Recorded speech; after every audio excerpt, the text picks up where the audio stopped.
Can you tell me what it feels like to go from having your parents take care of you to suddenly having to be the one to take care of them?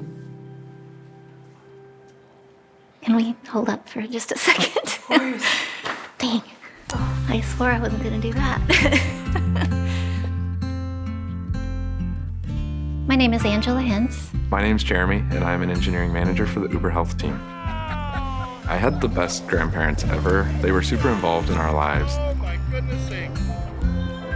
They were a choir director and a band director at the same high school, and that's how they met. So music has always been a really big part of their lives.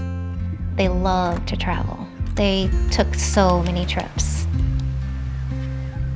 November 8th of 2022 was the day the world changed in our lives. My dad, he had a stroke.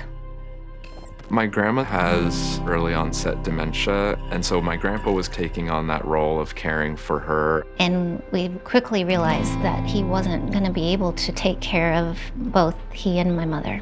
It was very, very hard for my grandparents to make that transition from independence to needing a caregiver to step in. My parents depend on me for basically everything. It's a lot. What do you take out of your life in order to find the time to do all these additional things?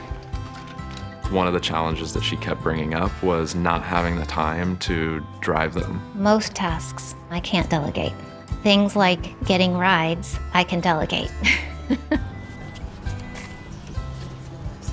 It's been nice to see them live out this part of their lives in a way that hopefully gives them something to look forward to each day, in a way that keeps them moving.